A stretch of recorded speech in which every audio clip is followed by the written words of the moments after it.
கடகராசிக்காரங்களுக்கு பார்த்தீங்கன்னா இந்த காலகட்டத்தில் ஒரு மன அழுத்தத்துலேருந்து இப்போ தான் ஒரு நிம்மதி பெருமூச்சு விட்டாங்க. ஏன்னா தனம் சார்ந்த விஷயத்தில் ஒரு அழுத்தம், ஒரு கடனை வாங்கி அந்த கடனை கொடுக்க முடியாமல் ஒரு பகுதி அளவு தான் கடன் கொடுத்துருப்பாங்க.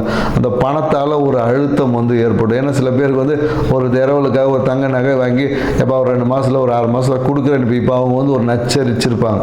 ஸோ இந்த மாதிரி அழுத்தங்களை சந்தித்த கடகராசிக்காரருக்கு இந்த காலகட்டத்தில் இப்போ தான் அந்த கடனை கொடுத்து ஒரு நிம்மதி பெருமூச்சியை விடுவதற்கான ஒரு வாய்ப்பு என்பது இந்த காலகட்டத்தில் இருக்குது. ஸோ இந்த காலகட்டம் எப்படி இருக்கும்னு பார்த்தீங்கன்னா, குறிப்பாக என்னென்னாக்கா அந்த கால் பகுதியில் ஏதாவது அடிபடுறது, இல்லை கால் வீங்கிறது, காலில் இந்த நீர் கட்டி, இந்த மாதிரியான ஏதாவது ஒரு சில உபாதைகள் வருவதற்கான வாய்ப்பு இருக்குது. சில பேர் என்னென்னாக்கா அந்த கௌரவத்திற்காக என்னென்னாக்கா வெளியூர் பயணங்கள் போவாங்க.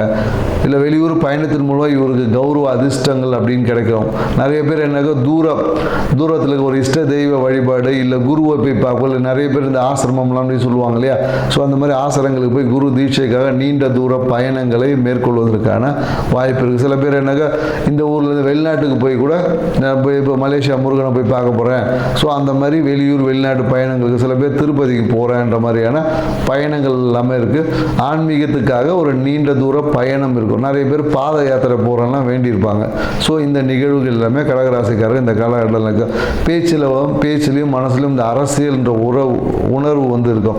நிறைய அரசியல்வாதிகளுக்கு இந்த மூலம் அரசியல் பண்ணுறது மூலமா பண வரவு இருக்கும். அரசியல் பண்ணுவாங்க, ஏதோ ஒரு விஷயம் கிடைப்போம், அதன் மூலமா ஒரு வருமானத்தை ஈட்டக்கூடிய விஷயம். இல்லைன்னா என்ன பண்ணுவாங்கன்னா, வீட்டில் இருக்கிற காசை எடுத்துகிட்டு போய் அரசியலில் நான் போய் அதை பண்ணுறேன் இதை பண்ணுறேன்னு சொல்லி விரயங்கள் செய்வதற்கு வாய்ப்பு. சில பேர் என்ன பண்ணுவாங்க, இந்த வாரிசு அரசியல் சொல்லுவாங்க. ஏன்னா கட்சியில் ஒரு பதவியில் இருப்பார், அவர் என்ன பண்ணுவார், டக்குனு தான் சமையன்னு பார்த்து என் பிள்ளைக்கு ஒரு போஸ்டிங் கொடுங்கன்னு சொல்லிட்டு அந்த குழந்தைகளில் அரசியலை திணிப்பதற்கான, இல்லை அரசியலை ஈடுபடுத்துவதற்கான வாய்ப்புகள் எல்லாமே இந்த காலகட்டத்தில் கடகராசிக்காரங்களுக்கு இருக்குது.